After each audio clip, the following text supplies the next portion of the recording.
Welcome back to biology का classes. मैं हूं ऋचा श्रीवास्तव। मैं आपका क्लास 9 का बायोलॉजी के चैप्टर्स कंप्लीट कर रही हूं, जिसमें मैंने आपके कुछ चैप्टर्स कंप्लीट कर दिए हैं, जैसे chapter number 1 fundamental unit of life, chapter number 2 tissue, cell से फॉर्मेशन टिश्यू का होता है, तो नेक्स्ट चैप्टर वही दिया हुआ था। अब टिश्यू से टिश्यू बनेगा, ऑर्गन बनेगा, तो यानी कि ऑर्गेनिज्म का डेवलपमेंट होगा। इसीलिए यहाँ पर डाइवर्सिटी थर्ड चैप्टर जो दिया हुआ है वो डाइवर्सिटी इन लिविंग ऑर्गेनिज्म दिया हुआ है। ठीक है, बहुत सीक्वेंस में चैप्टर्स को रखा गया है। अगर आप थोड़ा सा भी दिमाग लगाओगे तो सबसे पहले हमारे लाइफ की बेसिक यूनिट होती है सेल, तो उसके बारे में बताया गया चैप्टर नंबर 1 में। चैप्टर नंबर 2 में सेल से क्योंकि फॉर्मेशन होता है टिश्यू का, तो सेकंड चैप्टर में बताया गया टिश्यू के बारे में।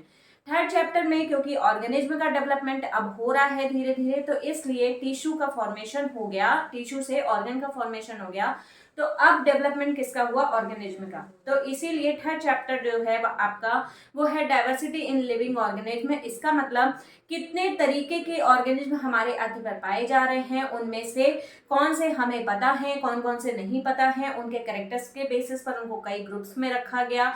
जैसे मैंने बताया था 5 किंगडम सिस्टम ऑफ क्लासिफिकेशन लिया गया था, जो कि किसने दिया था?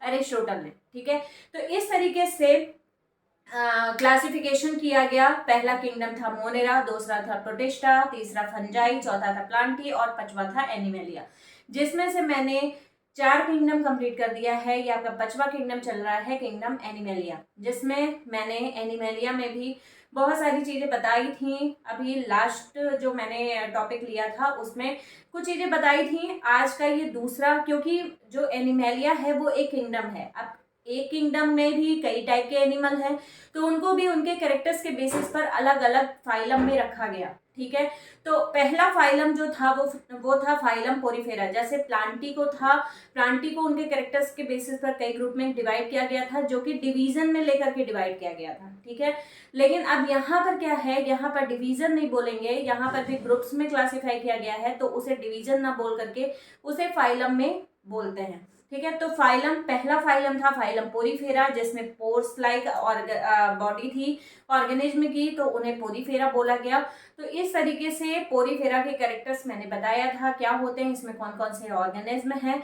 लेकिन अब आपका जो पोरीफेरा मैंने बताया था उसमें बहुत सारे कैरेक्टर्स ऐसे थे जो कि बिल्कुल बेसिक कैरेक्टर्स थे। ठीक है, अब ये आपका थोड़ा सा डेवलपमेंट हुआ, क्योंकि वहां पर ऑर्गन लेवल ऑफ ऑर्गेनाइजेशन या टिश्यू लेवल ऑफ ऑर्गेनाइजेशन नहीं था, वहां पर क्या था? Cellular level of organisation. लेकिन उन्हीं सेल में जब डिवीजन हुआ तो अब फॉर्मेशन किसका हुआ? टिश्यू का। तो अब जो ऑर्गेनिज्म आप आगे चल के आप पढ़ेंगे वो किस टाइप के हैं? टिश्यू लेवल ऑफ ऑर्गेनाइजेशन और ऑर्गन लेवल ऑफ ऑर्गेनाइजेशन। ठीक है, इतना समझ में आया?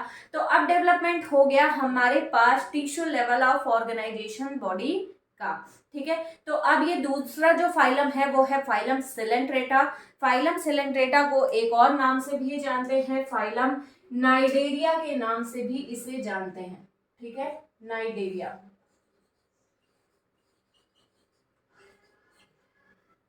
फाइलम नाइडेरिया या फाइलम सिलेंट्रेटा। ठीक है, अब इसके कैरेक्टर्स देख लेते हैं, कैरेक्टर्स क्या क्या हैं इसमें। तो अभी आपको 9th में बहुत ज्यादा नहीं पढ़ना है, ज्यादा डीप आपका 11th में है। जो सिलेबस आपका 9th का है वो बेसिक सिलेबस है, वही सिलेबस आगे चल के और ब्रॉड कर दिया है, वो है आपका 11th में।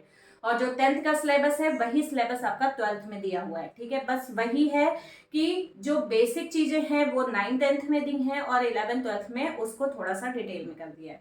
ठीक है, तो अब पहला कैरेक्टर क्या है? ये एक्वेटिक एनिमल्स होते हैं। ठीक है, इसके पहले जो पोरीफेरा थे वो भी एक्वेटिक एनिमल्स थे। फिर इनमें टिश्यू लेवल ऑफ ऑर्गेनाइजेशन पाया जाता है। ठीक है, ये मैंने बता दिया कि पोरीफेरा में सेलुलर लेवल ऑफ ऑर्गेनाइजेशन था, लेकिन उनसे जब डेवलपमेंट हुआ टिश्यू का, तो यहाँ पर फॉर्मेशन टिश्यू का होने की वजह से इसमें ऑर्गेनाइजेशन भी कैसा हुआ? Tissue level of organisation. मतलब अब धीरे धीरे डेवलपमेंट हो रहा है। ठीक है, ये जो क्लासिफिकेशन किया गया था ये डेवलपमेंट के बेसिस पर ही किया गया था। ठीक है, अलग अलग फाइलम में जो रखा गया है ऑर्गेनिज्म को, वो उनके डेवलपमेंट के बेसिस पर ही रखा गया है। ठीक, तो ये अब दूसरा कैरेक्टर इसका क्या था? Tissue level of organisation. Third character क्या है? ये ससाइल होते हैं। ससाइल का मतलब क्या होता है? ठीक है, देखो, एक ऑर्गेनिज्म ऐसे होते हैं जो कि क्या करते हैं, मूव करते हैं, एक जगह से दूसरी जगह पर जा सकते हैं, ठीक। लेकिन ये ऐसे ऑर्गेनिज्म होते हैं सेसाइल जो कि किसी बेस से जाकर के स्टिकी हो जाते हैं, और उनमें मूवमेंट तो होगा, बॉडी मूव करेगी, लेकिन एक जगह से दूसरी जगह पर लोकोमोशन नहीं होगा, ठीक है।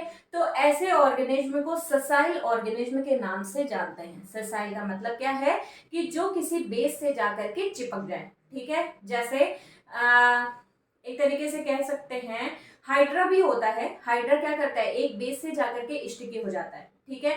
तो इसीलिए ऐसे ऑर्गेनिज्म जो किसी बेस से जाकर के स्टिकी हो जाते हैं और उनमें लोकोमोशन नहीं हो सकता, तो उन्हें क्या बोलते हैं, हम सेसाइल बोलते हैं, ठीक है। फिर और फ्री स्विमिंग, ये सेसाइल भी हो सकते हैं और फ्री स्विमिंग भी हो सकते हैं, मतलब ये फ्रीली मूवमेंट भी हो सकता है। इसमें बहुत सारे ऑर्गेनिज्म को ऐसे भी देखा गया है जो कि फ्रीली स्विम करते हैं, मतलब वो कहीं किसी बेस से स्टिकी नहीं होते, या फिर वो कैसे होते हैं, सेसाइल नेचर के भी होते हैं, ठीक है, मतलब किसी बेस से जाकर के स्टिकी भी हो जाते हैं।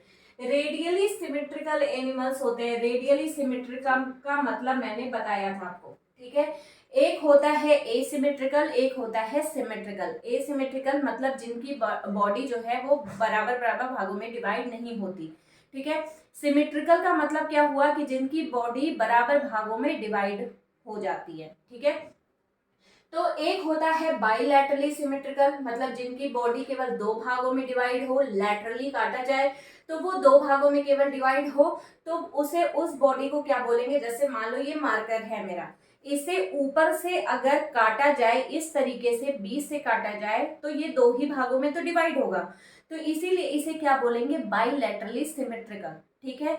और अगर कोई बॉडी ऐसी है जो कि इस तरीके से अगर डिवाइड हो रही है बराबर भागों में, मतलब किसी भी तरीके से उसे काटा जाए तो वो हर तरफ से बराबर भागों में ही डिवाइड हो, तो उसे हम क्या बोलेंगे, रेडियली सिमेट्रिकल बोलेंगे, ठीक है। तो इनकी बॉडी कैसी होती है, रेडियली सिमेट्रिकल बॉडी होती है। फिर ये नाइडेरिया जो होते हैं, ये इन्हें नाइडेरिया क्यों बोलते हैं, क्योंकि इनके पास एक स्ट्रक्चर पाया जाता है जिसे हम बोलते हैं नाइडोब्लास्ट, ठीक है। नाइडोब्लास्ट बोलते हैं या नाइडोसिस्ट बोलते हैं। ये जो स्ट्रक्चर आपको दिख रहा है यहाँ पर, सबसे पहले तो ये जानने की जरूरत है कि हम इसे सिलेंट्रेटा बोले क्यों, ठीक है। वहां पर फाइलम पोरीफेरा बोले थे क्योंकि उनकी बॉडी ही पोर लाइक थी, ठीक है, इसीलिए उन्हें पोरीफेरा बोला गया। अब यहाँ पर सिलेंट्रेटा क्यों बोला गया, क्योंकि इनके पास एक गैस्ट्रोवैस्कुलर कैविटी पाई जाती है और उसमें सिंगल ओपनिंग होती है जिसे हम क्या बोलते हैं, माउथ बोलते हैं, ठीक है। ये एक गैस्ट्रोवैस्कुलर कैविटी है, यानी कि इसका स्ट्रक्चर जब हम देखेंगे, ये कुछ इंटेस्टाइन लाइक स्ट्रक्चर दिख रहा है, देखो ये कुछ इंटेस्टाइन लाइक स्ट्रक्चर दिख रहा है। और ये जो गैस्ट्रोवैस्कुलर कैविटी है, इसकी सिंगल ओपनिंग पाई जाती है। ये सिंगल ओपनिंग क्या कहलाती है, माउथ कहलाती है, मतलब इनमें डबल ओपनिंग नहीं पाया जाता, ठीक है, यानी कि एनस के फॉर्म में कोई ओपनिंग नहीं होती है। यहाँ पर जो भी ओपनिंग होती है वो माउथ ही होता है।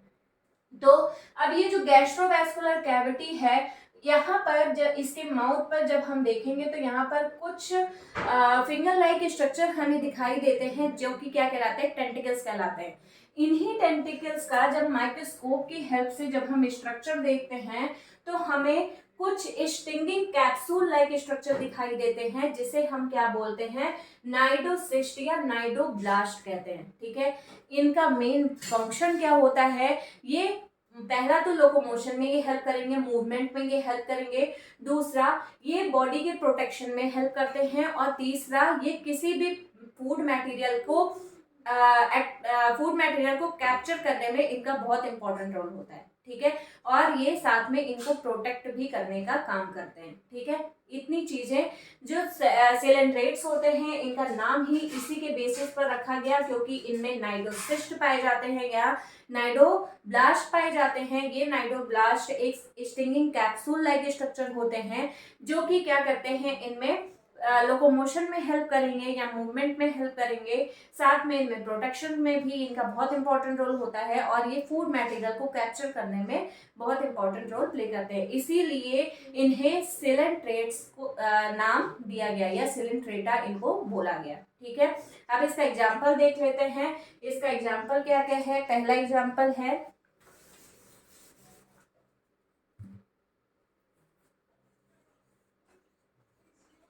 सी एनिमोन,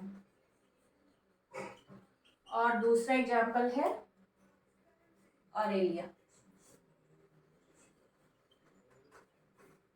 ठीक है, इनमें डाइजेशन कैसा होता है, इनमें डाइजेशन जो होता है वो एक्स्ट्रा सेलुलर भी होता है और इंट्रा सेलुलर डाइजेशन भी होता है। मतलब पानी के बाहर भी इनमें डाइजेशन होता है, बॉडी के बाहर भी इनमें डाइजेशन होता है, बॉडी के अंदर भी डाइजेशन इनमें पाया जाता है। ठीक है, तो इस तरीके से हम ये जो सिलेंट्रेटा है इनका स्ट्रक्चर है, ये बॉडी स्ट्रक्चर ये बनाया गया है, मैंने ये बनाया हुआ है, और ये इनके कुछ कैरेक्टर्स हैं। ठीक है, और कभी कभी ऐसा होता है कुछ सिलेंट्रेट्स ऐसे होते हैं जिनमें कुछ कैल्शियम कार्बोनेट का डिपोजिशन इनकी बॉडी के चारों तरफ हो जाता है, जिसकी वजह से इनमें एक्सोस्केलेटन का फॉर्मेशन हो जाता है। ठीक है, जैसे कुछ कोरल्स आप देखे होंगे, कोरल्स पता है क्या होता है, अगर अंडमान निकोबार घूमने गए होंगे तो वहां पर आपको कुछ कोरल्स के स्ट्रक्चर दिखाई देंगे। ये कोरल्स हमारे एनवायरनमेंट के लिए बहुत ज्यादा इंपॉर्टेंट है, ये मैं आगे चल के बताऊंगी कोरल्स होते क्या हैं। कोरल्स हमारे एनवायरनमेंट के लिए बहुत ज्यादा इंपॉर्टेंट है, लेकिन धीरे धीरे उनका भी नंबर डिक्रीज होता जा रहा है। ठीक है, जिसका इफेक्ट हमारे एनवायरनमेंट पे पड़ रहा है। तो ये कोरल्स जो हो गए, ये कोरल्स के चारों तरफ क्या होता है, कैल्शियम कार्बोनेट का डिपोजिशन हो जाता है। ठीक है, तो इनका जो बॉडी है वो किनारे किनारे से या आउटर सरफेस जो होता है वो काफी ज्यादा हार्ड हो जाता है, जिसकी वजह से इसे ये हार्ड होने की वजह से इसे इसकी बॉडी का एक्सोस्केलेटन माना जाता है। मतलब सिलेंट्रेट्स की बॉडी का ये एक्सोस्केलेटन कहलाता है, जो कि किसका बना होता है, कैल्शियम कार्बोनेट का बना होता है। ठीक है, चलो फिर से देख लेते हैं फाइलम सिलेंट्रेटा। सिलेंट्रेटा जो है इसका नाम क्यों पड़ा, क्योंकि इनकी बॉडी में एक स्ट्रक्चर होता है, गैस्ट्रोवैस्कुलर कैविटी पाई जाती है और एक सिंगल ओपनिंग होती है, जिसे क्या बोलते हैं, हम माउथ बोलते हैं। इस माउथ पर बहुत सारे टेंटिकल्स पाए जाते हैं या फिंगर लाइक स्ट्रक्चर दिखाई देते हैं, जिन्हें टेंटिकल्स बोलते हैं। जब इन टेंटिकल्स का एक सिंगल स्ट्रक्चर इनके टिप रीजन को निकाल करके जब उसका माइक्रोस्कोपिक स्टडी किया जाता है तो वहां पर हमें नाइडोब्लास्ट या नाइडोसिस्ट दिखाई देता है। ठीक है, जो कि क्या करता है, फूड मटेरियल को कैप्चर करने में बहुत इंपॉर्टेंट रोल प्ले करता है। ठीक है, इसके अलावा ये प्रोटेक्शन भी करता है। इसी वजह से इन्हें क्या नाम दिया गया, नाइडेरिया नाम दिया गया, या इन्हें हम क्या बोलते हैं, सिलेंट्रेटा बोलते हैं। ठीक है, पहला कैरेक्टर क्या है, एक्वेटिक एनिमल्स होते हैं। ठीक है, ये हमेशा पानी में ही रहेंगे, वाटर बॉडी के बाहर नहीं रहते ये। दूसरा क्या है, टिश्यू लेवल ऑफ ऑर्गेनाइजेशन। देखो पोरीफेरा क्या थे, वो भी वाटर बॉडी में ही रहते थे, वो भी एक्वेटिक थे। ये सिलेंट्रेटा क्या है, ये भी एक्वेटिक है। तो दोनों के कैरेक्टर क्या हो गए, सेम हो गए। इसमें आपको कुछ याद नहीं करना है, एक का कैरेक्टर याद कर लिया तो दूसरा भी सेम है। इसमें डेवलपमेंट किस चीज का हुआ, वहां पर सेलुलर लेवल ऑफ ऑर्गेनाइजेशन पाया जा रहा था, यहाँ पर टिश्यू लेवल ऑफ ऑर्गेनाइजेशन पाया जा रहा है। ठीक है, यानी कि सेल से फॉर्मेशन किसका हो रहा है, टिश्यू का हो रहा है। फिर ये कैसे होते हैं, ससाइल नेचर के होते हैं या ये फ्री स्विमिंग होते हैं। ससाइल का मतलब क्या हुआ कि इनमें बॉडी जो है वो किसी बेस से जाकर के स्टिकी हो जाती है। ठीक है, तो ये ससाइल नेचर के होते हैं। या ये कुछ ऑर्गेनिज्म ऐसे भी हैं इस फाइलम में जो कि ये फ्री स्विमिंग होते हैं, यानी कि ये आसानी से एक जगह से दूसरी जगह पर मूव कर सकते हैं। फिर इनकी बॉडी कैसी होती है, रेडियली सिमेट्रिकल। मतलब मैंने ये बताया कि आपको अगर आप इनकी बॉडी को किसी भी रीजन से काटेंगे तो ये बराबर भागों में ही डिवाइड होगा। जैसे मैंने अभी ये स्ट्रक्चर बनाया था कि इस तरीके से ये बराबर भागों में ही डिवाइड होगा। ठीक है, तो इसे क्या बोलते हैं, रेडियली सिमेट्रिकल बोला जाता है। फिर नाइडेरिया किस चीज से बना हुआ है, नाइडेरिया जो है ये मैंने पहले ही बता दिया कि इसका नाम क्यों रखा हुआ है। ठीक है, क्योंकि इनमें नाइडोसिस्ट पाया जाता है, इसीलिए इसे क्या बोलते हैं, नाइडेरिया बोलते हैं, जो कि इनमें फूड मटेरियल को कैप्चर करने में, इनको प्रोटेक्शन देने में, इनको लोकोमोशन में या मूवमेंट करने में ये काफी ज्यादा हेल्पफुल होता है। ठीक है, इतना समझ में आ गया।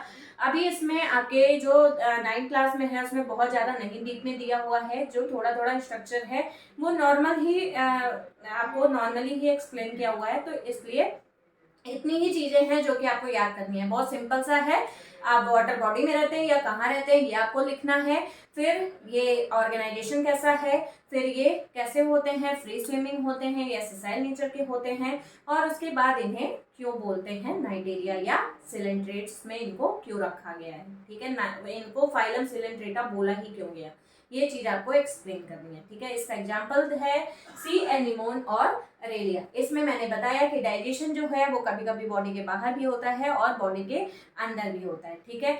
इनमें मैंने ये भी बताया कि कभी कभी कुछ ऑर्गेनिज्म ऐसे भी हैं इनके जिनके चारों तरफ स्केलेटन का फॉर्मेशन हो जाता है, यानी कि कैल्शियम कार्बोनेट का डिपोजिशन हो जाता है।